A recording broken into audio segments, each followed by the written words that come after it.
ravie d'être de retour avec une nouvelle vidéo. Aujourd'hui, je vais vous présenter donc mon bilan de lecture du mois de juillet. Je suis hyper contente de faire ce bilan de lecture. Et sans plus tarder, on va commencer. Donc, bilan de lecture et les événements qui m'ont plu donc, pendant le mois de juillet. Je vais commencer par les événements. Les événements qui m'ont plu sont, premièrement, le Cénacle des 13. Donc, j'ai été invitée par Benoît d'Afrique à cette représentation où il y avait beaucoup d'artistes, chorégraphie notamment, slam, poètes, et même la présentation d'une revue, je crois que c'était Coquelicot, où on parlait un peu beaucoup de la littérature, des arts en général, et surtout de la littérature un petit peu moins connue, moins devant de la... les personnes qui étaient moins au devant de la scène. Il y avait aussi Emmanuel Vilsain, etc. Et c'était très intéressant. Donc je remercie encore une fois toute l'équipe et Benoît de m'avoir invitée. Et j'espère qu'il y aura de nombreuses éditions à venir. Deuxième événement qui m'a beaucoup plu, c'est lorsque j'ai pu faire une lecture des poèmes de Charles Louis. Ça m'avait fait beaucoup plaisir et on a tourné un peu une mini-émission que vous pouvez retrouver sur Haïti Inter. Et je remercie notamment Kessita et Amos qui ont eu l'idée de m'inviter, de me faire participer donc à ces lectures. Voilà, donc les deux événements qui m'ont beaucoup plu au mois de juillet. Je n'ai pas noté autre chose qui m'ont vraiment marqué au mois de juillet. On va passer maintenant à mon bilan de lecture sans plus tarder et je vais commencer avec un ouvrage que je n'ai plus en ma possession, on va dire, c'est Ainsi parla ma mère de Rachid Bazine. Ainsi parla ma mère de Rachid Bazine. Donc je vous mettrai une photo ici. Donc c'est aux éditions Seuil, il me semble. Et lorsqu'on a reçu donc cet ouvrage en librairie, il y a quelques mois maintenant, j'ai voulu le lire parce qu'en fait c'est un homme qui raconte la passion de sa mère qui est analphabète, la passion de sa mère pour l'œuvre de Balzac, je crois, La peau de chagrin.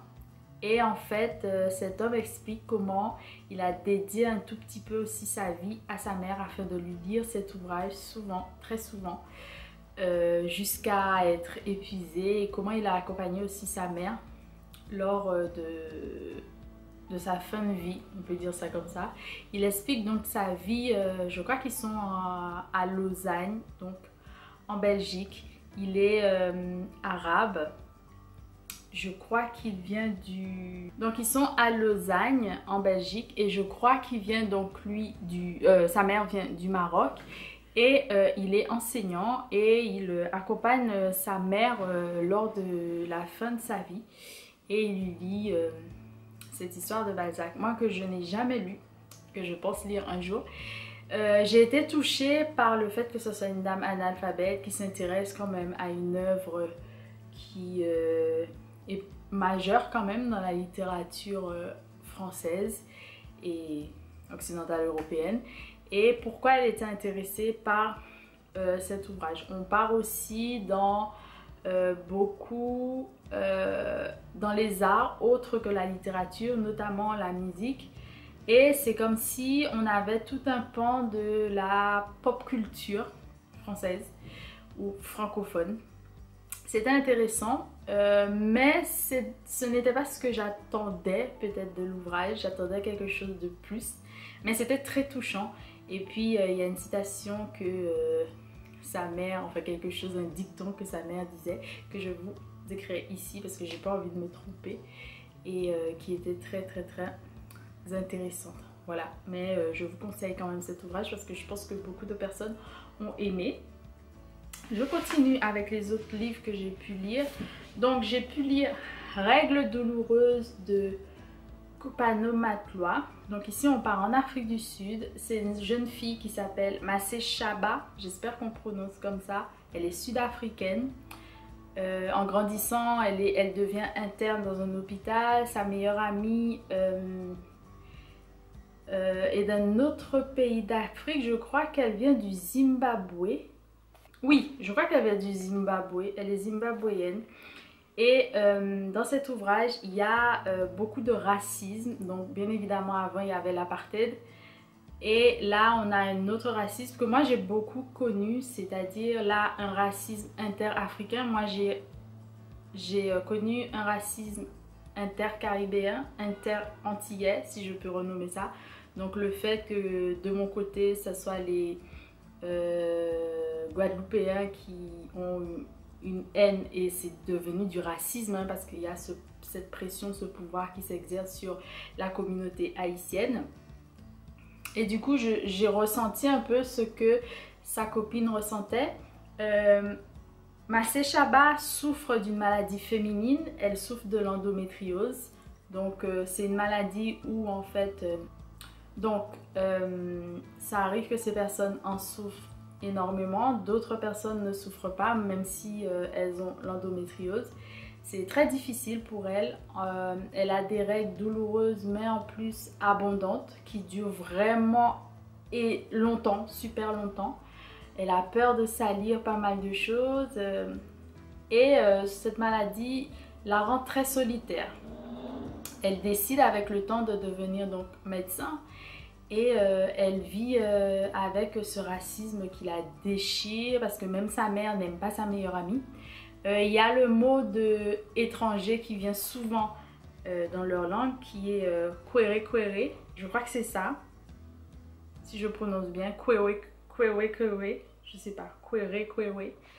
Et c'est un mot qui revient au moins une dizaine de fois.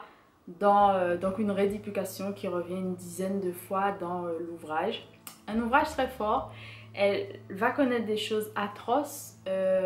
Son frère va se suicider. Elle va devoir vivre avec ça, faire son deuil sans vraiment le faire.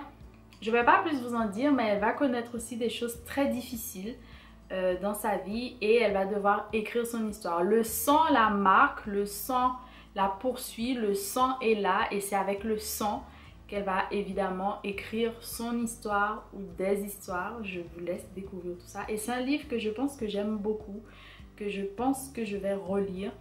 J'ai noté pas mal de choses qui m'ont vraiment plu. Et puis j'ai laissé une petite chronique sur Instagram si vous voulez aller voir. Je vous laisserai tout ça en barre d'infos. Voilà pour Règles douloureuses. On continue avec... Prochain ouvrage que j'ai lu, je ne sais pas si je vais le faire dans l'ordre parce que là je pense pas trop. Tout ce qu'on ne te dira pas, Mongo, de Dany Laferrière. Alors, un ouvrage compliqué. J'ai oublié de le dire, mais Règles douloureuses est aux éditions Serpent à Plume. Difficile à trouver, mais c'est possible parce que je crois qu'il n'est plus distribué, mais je crois qu'il y a encore des endroits où il y a des stocks sont présents. Donc c'est possible de le retrouver, notamment d'occasion. Ici, on part avec Dany Laferrière. Donc, tout ce qu'on ne te dira pas, Mongo, aux éditions Mémoire d'Encrier. Je remercie donc les éditions Mémoire d'Encrier qui m'ont envoyé cet exemplaire et aussi une collègue. Oui, donc là, on part au Canada avec Dany Laferrière. Donc, vous savez qu'il est haïtien et canadien. Voilà, je vais dire ça comme ça. Il est aussi à l'Académie française, donc en France. Un auteur que j'aime bien. Je vous laisserai des vidéos qu'on a pu faire avec Lecture de Marjorie, Marjorie de la chaîne Lecture de Marjorie. Ici, on part au Canada et il nous explique comment vivre au Canada, qu'est-ce que le Canada, et il fait un peu à la fin un mode d'emploi pour les étrangers qui aimeraient s'installer au Canada. Comment il fait ceci? Au départ, il rencontre un jeune homme qui s'appelle Mongo, comme un écrivain africain. Donc, ce jeune homme prend le nom d'un auteur africain qui est camerounais, Mongo Betty. Et Dany Laferrière devient un peu son mentor, un peu quelqu'un qui lui permet de comprendre la société canadienne. Moi, je ne connais pas le Canada, donc ça m'a permis d'avoir un pied au Canada. Donc ici je dis vraiment Canada parce qu'il parle des deux parties, donc la partie francophone et la partie anglophone. Donc moi je dirais Montréal, Québec et Vancouver, voilà. Il nous explique comment faire. Alors, moi je me dis que c'est pas vraiment un roman, c'est pas un essai. Et comme Dany Laferrière, il est arrivé à un stade où il peut faire tout ce qu'il veut comme il veut.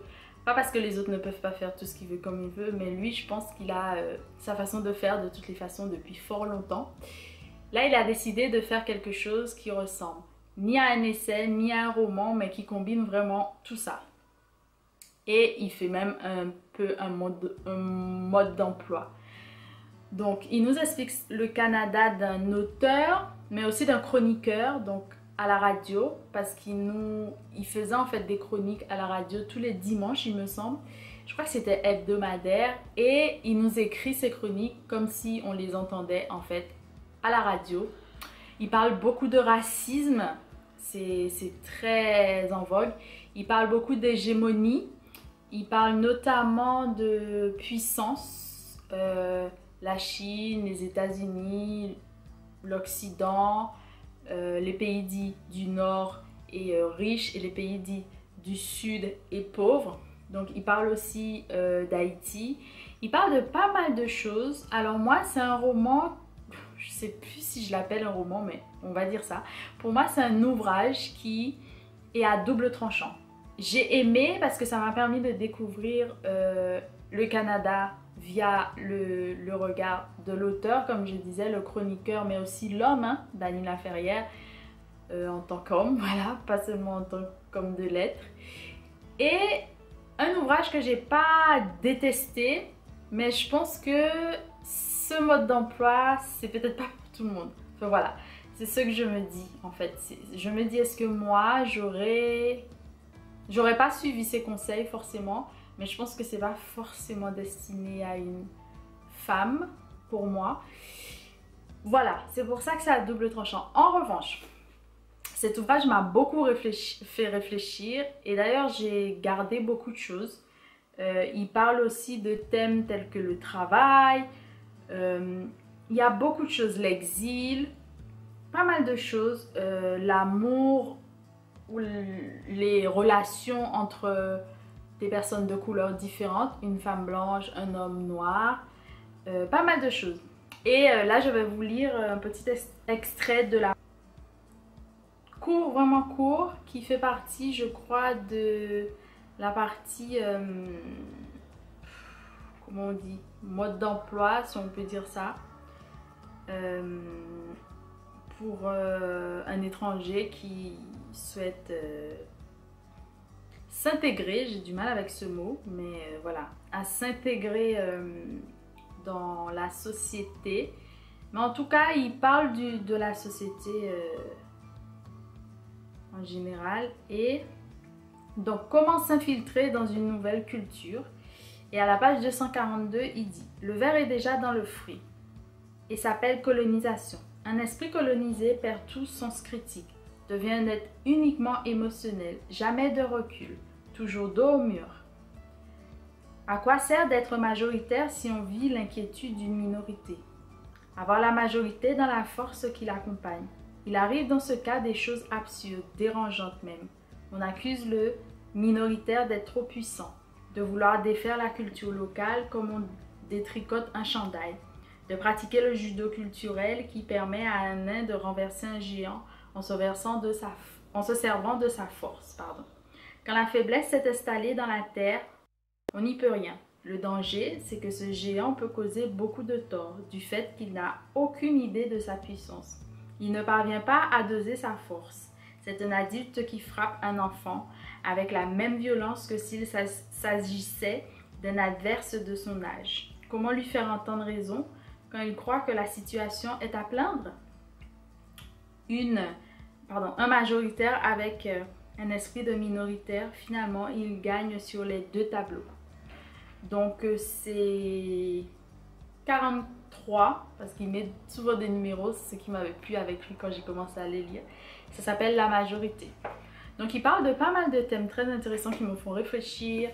Il Comme d'habitude, hein, il nous fait partir avec beaucoup d'auteurs qu'il a aimés, qu'il aime, qu'il affectionne, qu'il lit.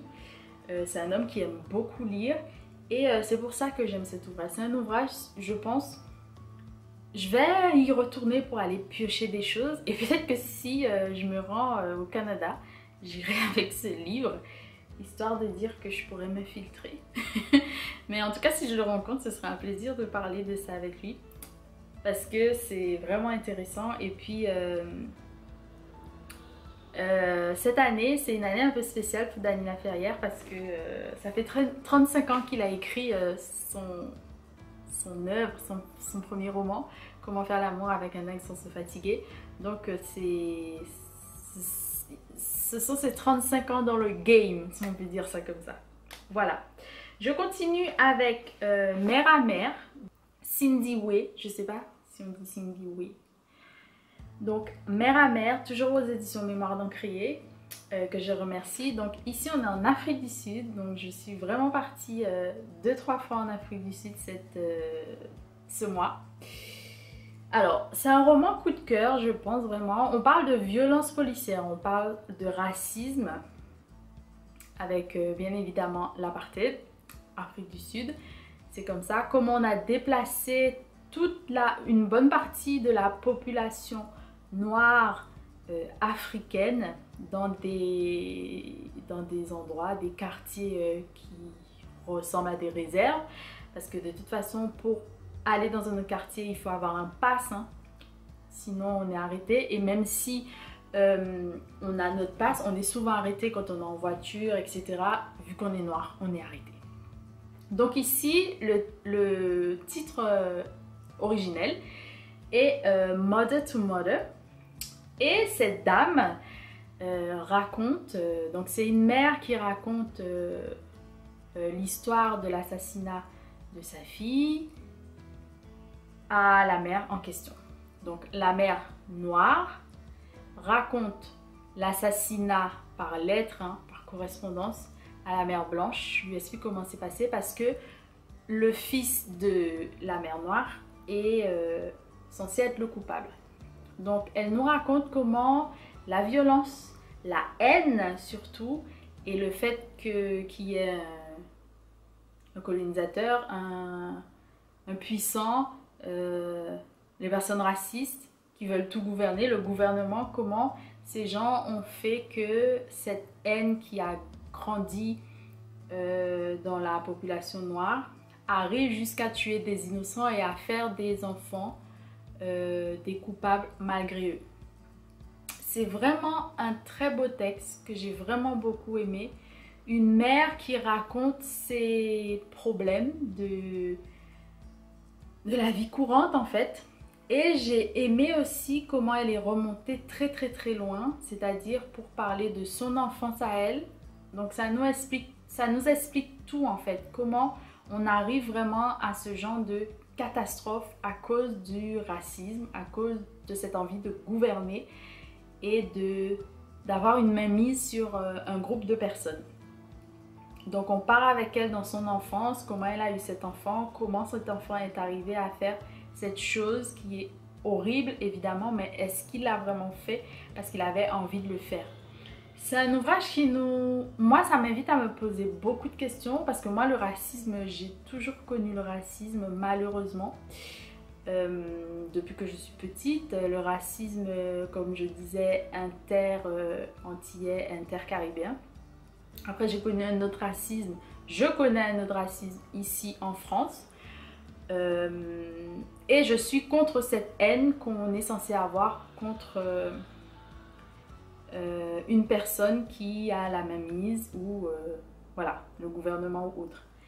Mais c'est très fort parce qu'on vit avec ce genre de choses tellement, ça fait tellement mal, c'est tellement douloureux qu'on se demande comment ça va se terminer. Et quand je vois toute cette violence qui nous habite, avec lesquelles on vit, on se demande comment y échapper en fait.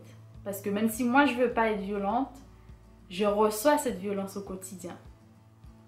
Parce que une personne caucasienne va se permettre de dire des choses parce que pour cette personne c'est une blague. Et cette personne ne sait pas combien c'est douloureux en fait. Combien c'est presque, je sais pas, une autre blessure que tu infliges par-dessus pas mal de blessures. Enfin, c'est quelque chose de très complexe, mais j'ai vraiment beaucoup aimé ce texte. Je vous invite même à avoir un extrait de la page 29. Allez voir un extrait de la 29e page sur mon Instagram. J'espère que ce sera en ligne avant. Je pense que oui. Donc je vous invite vraiment à le faire. Pour moi, c'est un coup de cœur. Cet ouvrage sort donc en août. Je vous mettrai la date exacte, mais je crois qu'il sort le 20 août ou le 19. Mais je vous mettrai la date.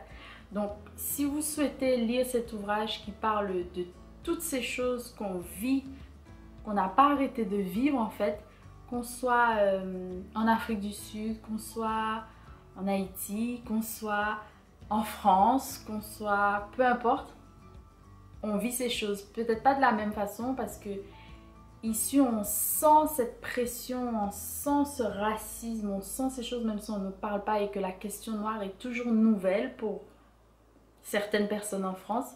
Mais là, les gens le vivent au quotidien. C'est palpable, ça se ressent et c'est très touchant. En tout cas, je suis contente de l'avoir lu. Il y a pas mal de choses à dire sur cet ouvrage. Je reviendrai dessus, évidemment, je pense.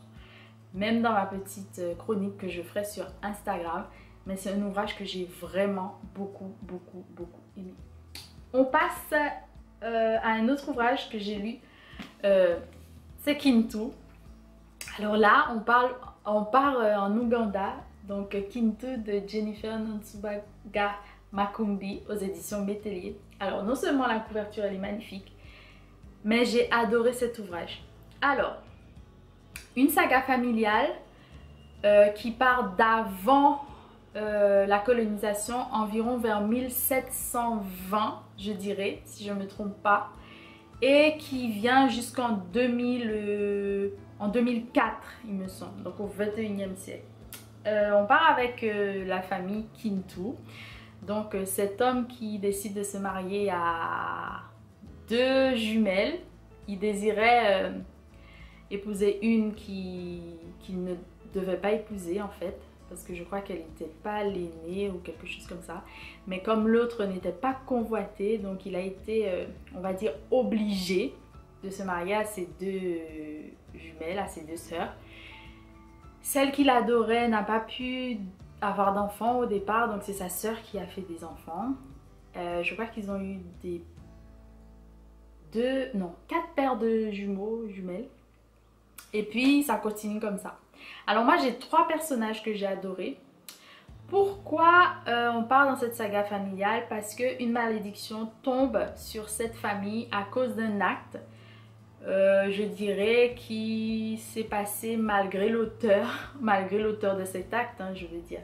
C'est-à-dire qu'il va malheureusement gifler un enfant qui va emmener cet enfant à sa mort. Et il s'avère que cet enfant, c'était un enfant particulier. Je ne vous dirai pas tout. Et qui fait que la malédiction est tombée sur cette famille. Ils vont passer par pas mal de choses. Vraiment pas mal de choses. Et mes personnages préférés sont Isaac Newton Kintu. Parce que j'ai trouvé que sa vie était très actuelle, mais en même temps très touchante. J'ai adoré la vie de Subi, une jeune fille qui vit, comment dire, plusieurs drames et qui arrive à s'en sortir, mais je sais pas comment vous expliquer sans vous spoiler en fait, parce que je pense que ça mérite d'être vécu, ce genre de drame, ce genre d'histoire, pour comprendre. Et mon troisième personnage, c'est, je crois que c'est Koussi, ou Kouzi, je sais pas comment on dit, mais moi je dis Koussi. Et j'ai vraiment aimé, parce que je crois que c'est un intellectuel qui essaie de mêler en fait tout ce qui est tradition, tout ce qui est des racines en fait, tradition, et tout ce qui est science, et d'en faire des articles. Alors moi j'ai beaucoup aimé ce texte. Ce que j'ai apprécié, c'est qu'il y avait beaucoup de points communs avec Haïti. Par exemple, parce qu'on nomme les jumeaux et les jumelles de façon différente, comme chez nous en Haïti. Les jumeaux et les jumelles ont un nom, ceux qui viennent après les jumeaux et les jumelles ont un nom également. Donc c'est les Marassa, chez nous les jumelles, et ceux qui viennent après après, si c'est une fille ou un garçon, c'est Dosu ou Dosa. C'est très intéressant. J'ai aimé le fait qu'on parle d'un magasin Bata. Je ne sais plus si ça existe encore en France, mais je me souviens quand j'étais petite, on me disait toujours qu'il y avait quelqu'un de ma famille qui allait acheter ses chaussures là-bas parce que c'était censé être l'un des magasins les plus prestigieux pour les chaussures et tout. Donc voilà, tout ça, ça ramène à la colonisation. Donc les parties de la colonisation, les guerres entre les pays d'Afrique. Et ce qui m'a plus plu, on va dire, dans cet ouvrage, c'est le fait que on comprend bien que l'Afrique, au jour d'aujourd'hui, ce n'est pas un pays, c'est un continent. Mais c'était les clans qui scellaient tout ça et qui faisaient qu'il y avait différents peuples, si on peut dire ça comme ça. Mais en fait, j'ai remarqué qu'il y avait tellement de points communs en Ouganda et Haïti qu'on venait pas forcément que de l'Ouest en fait, que de l'Afrique de l'Ouest. Et qu'en fait, c'est la colonisation et le partage qui a fait que beaucoup de personnes se sont divisées, dispersées, qu'il y a eu beaucoup de pays, mais ça n'a pas changé en fait les racines qui font qu'aujourd'hui on est des afro-descendants avec des parts de plusieurs pays d'Afrique en fait. Et les gens ont toujours voyagé, donc ça veut pas forcément dire qu'on vient uniquement de l'Afrique de l'Ouest. En tout cas, j'ai beaucoup aimé, je recommande. Je ne veux pas trop vous en dire, mais c'est une saga familiale qui est très intéressante. Il y a des morts spectaculaires, il y a des faits mystiques, magico-religieux spectaculaires. Donc il y a tout ce qui est magico-religieux, il y a aussi la folie, ou les démences, si on peut dire ça, dues à pas mal de choses. Des histoires de maladies aussi qui ont changé nos modes de vie et pas mal de choses, et j'ai vraiment beaucoup aimé. Donc je le lisais pour le Kintu Summer Read Along grâce à Didi de la chaîne Brown Girl Reading, et je remercie parce que j'avais envie de le lire, j'avais pas eu l'occasion de le prendre, et grâce à ce Read Along, ben, je l'ai pris et je l'ai lu. Donc voilà, un ouvrage que j'aime beaucoup. Je continue avec deux autres ouvrages, c'est de la jeunesse. Donc Pandora de Victoria Turnbull, je crois, je vous mettrai une photo ici. Donc Pandora, c'est un petit animal, je dirais un renard qui vit seul dans ce qui s'apparente à une forêt. Et personne ne la visite, elle vit dans sa forêt toute seule, ou il vit dans sa forêt, je sais pas s'il y a vraiment un sexe. Et elle n'a jamais de visite, mais elle vit sa petite vie, elle est un petit peu triste, voilà. Et puis un jour, il y a un petit oiseau qui vient se poser parce que le petit oiseau est blessé. Elle va s'en occuper et au fur et à mesure, il y aura des changements, et ce qui va nous ramener vers une sorte de félicité, de bonheur. Et en fait, c'est pour juste montrer que dans la vie, il y a des moments où ça va pas et il y a d'autres où ça peut aller mieux grâce à des événements extérieurs par exemple, mais grâce à nos envies aussi et notre partage. Et puis on est dans une forêt vraiment très belle, donc c'est un conte qui pourrait être aussi vers tout ce qui est écologie, nature, voilà. Mais j'ai beaucoup aimé, c'était très doux et je pense que ça peut faire un très beau cadeau, voilà. Et enfin, le dernier que j'ai lu, c'est un documentaire qui s'appelle Grandir, les secrets de notre ADN de Nicolas Davis. Et c'est illustré par Emily Sutton. C'est un ouvrage, un documentaire qui nous explique comment on est construit en quelque sorte. Donc les molécules, l'ADN, comment ça se fait, la chaîne, pourquoi c'est une chaîne, combien de couleurs de yeux qu'il y a sur Terre. Nos différences, mais aussi nos comment dire, nos différences, mais aussi nos similitudes, parce qu'on a tous des yeux normalement quand tout va bien, et la couleur change certes, mais on a tous les yeux, on a tous les mêmes gènes en quelque sorte, en tout cas de base. La couleur de peau, ça change juste pour une question de mélanine. Voilà, et je pense que c'est bon de faire comprendre à certains enfants ce genre de choses, surtout dans certaines sociétés, afin de faire comprendre que, par exemple, les couleurs des yeux qui sont différents ou pas, c'est pas grave en soi, c'est juste parce que on a, comment dire, on a un bagage génétique différent à cause de nos parents, de nos grands-parents, etc. et qui fait qu'on a ce genre de cheveux, les couleurs des yeux ou encore la peau ou autre. Et au final, on est tous pareils en fait. Donc je pense que c'est une bonne chose. Les illustrations sont plutôt très belles. Et moi j'ai pensé que c'était un bon message à faire passer en ce moment pour faire comprendre que tout ça aussi c'était scientifique et normal en fait. Il n'y a rien de bizarre à être différent. C'est comme ça et tant mieux parce qu'on ne peut pas être tous pareils. Voilà, je pense que j'en ai beaucoup dit. J'espère que ça va vous plaire. Je vous souhaite de bonnes lectures. Je vous dis à très bientôt pour de nouvelles lectures. N'hésitez pas à aller regarder les vidéos précédentes. N'oubliez pas de vous abonner pour bien évidemment voir les autres vidéos, les vidéos qui vont suivre et ne rien rater. N'hésitez pas à partager et à liker si ça vous a plu. Et on se dit à très bientôt pour de nouvelles aventures. Bisous!